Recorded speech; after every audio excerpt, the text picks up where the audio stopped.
দরিদ্র বাচ্চাদের আমি কোনো ভর্তি ফিস নিচ্ছি না, আপনাদের সামর্থ্য অনুযায়ী আপনারা ফ্রি ক্লাসটা নিচ্ছেন। এবং সেখানে আমি ওদেরকে কি বলেছি, ফিজিক্যাল ট্রেনিং এবং লিখিত পরীক্ষা খেয়াল রাখবেন। 5খানা শিক্ষক আছে ওদের, এই 5টা শিক্ষক পুরোটাই সম্পূর্ণ ফ্রিতে করাবেন, স্যারদের স্যালারি আমাদের প্রতিষ্ঠান দেবেন। জয় হিন্দ বন্ধুরা, আশা করি আপনারা ভালো আছেন। আমি আপনাদের বন্ধু এক্স সোলজার ফিরদৌস মণ্ডল, আপনারা হাজির স্বপ্ন পূরণ মিশনে। বন্ধুরা, স্বপ্ন পূরণ মিশন, যেখানে আপনার স্বপ্নকে আপনি পূরণ করবেন এবং আপনার স্বপ্ন পূরণের মধ্য দিয়ে আমাদের প্রতিষ্ঠানের স্বপ্ন পূরণ হবে।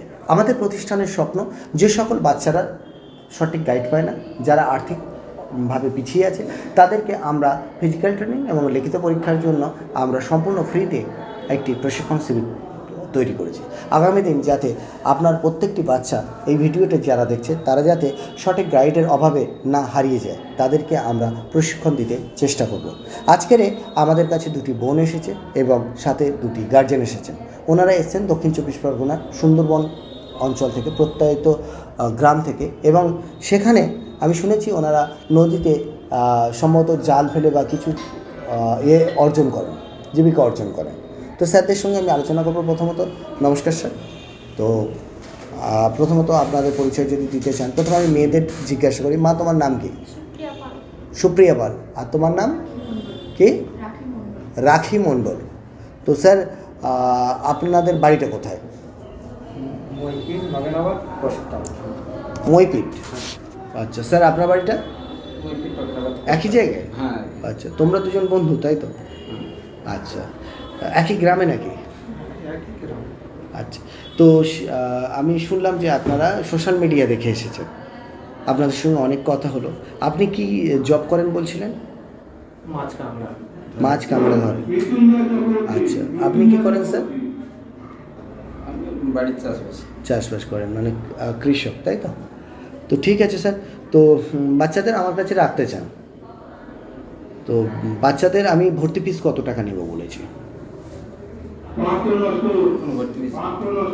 দরিদ্র বাচ্চাদের আমি কোনো ভর্তি ফিস নিচ্ছি না, আপনাদের সামর্থ্য অনুযায়ী আপনারা ফ্রি ক্লাসটা নিচ্ছেন।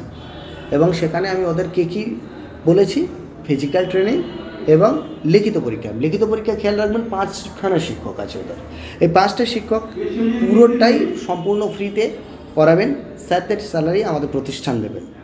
যদি কোনো স্যার মনে করেন ফ্রিতে করাবেন, তাহলে ব্যক্তিগত ব্যাপার। আর ওদের খরচা তাহলে কি থাকছে?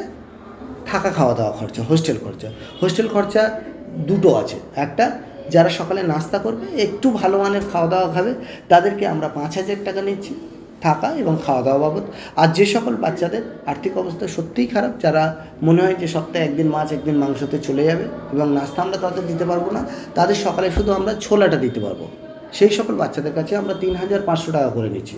আবারও মাথায় রাখবেন, হোস্টেল খরচা একটা 3,500 টাকা, তার মধ্যে কিন্তু থাকা এবং খাওয়া দাওয়া দুটি ইনক্লুডেড। আর একটা হচ্ছে 5,000 টাকা, সেটিও সকালের নাস্তা, থাকা, খাওয়া দাওয়া, মানে একটা 3 বেলা খাওয়া, একটা 2 বেলা খাওয়া। সকালে শুধুমাত্র আমি এক্সট্রা ছোলাটা দেব। তো এটাই হচ্ছে ব্যাপার। আরও কিছু যদি আপনারা জানতে চান জানতে পারেন। আমাদের প্রতিষ্ঠানে আপনাদের আসতে কোনো অসুবিধা হয়নি তো? আবারও বলি, আমাদের প্রতিষ্ঠানটি বন্ধুর কলকাতা থেকে, অর্থাৎ শিয়ালদা স্টেশন থেকে সাউথ সেকশনের ট্রেন ধরে আপনাদের বারুইপুর আসতে হবে। এটা দক্ষিণ 24 পরগনা, কলকাতা 7,144, বারুইপুর একদম স্টেশনের গায়ে, সাউথ সেন্ট্রাল স্কুলের সামনে, বঙ্গীয় গ্রামীণ বিকাশ ব্যাংকের বিল্ডিংয়ে। আমি অলরেডি একটি ভিডিও দিয়ে দিয়েছি স্টেশন থেকে কীভাবে আমাদের কাছে আসবেন, সেটি অবশ্যই দেখে নেবেন। যারা আসবেন মাথায় রাখবেন, দরিদ্র বাচ্চাদের পঞ্চায়েত থেকে একটি সার্টিফিকেট নিয়ে আসতে হয়, তাতে আমরা বুঝতে পারবো যে তিনি দরিদ্র পরিবার থেকে। যেমন রিসেন্ট একটি ছেলে, তার ফ্যামিলিতে অলরেডি গভর্নমেন্ট সার্ভিস করে, তিনি এরকম একটি কাগজ এনেছিল এবং এটি ধরাধরি হওয়ার পরে আমি কিন্তু তাকে বার করে দিয়েছি। আমি বার করার আগে সে নিজেই লজ্জায় বার হয়ে গেছে।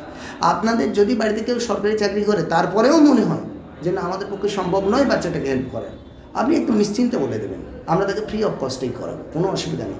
এতগুলো বাচ্চাকে করাতে পারছি, তো ওই বাচ্চাটাকেও করাতে পারবো পড়াশোনা বা ফিজিক্যাল ট্রেনিং। কিন্তু আমরা চাই আপনাদের কাছ থেকে অনেস্টি, আপনারা অন্তত সঠিক কথা বলুন, এটি খুব গুরুত্বপূর্ণ। কেননা ইন ফিউচার যেমন ওই বাচ্চাটা ধরাধরি হয়ে গেছে, সেটাও হবে।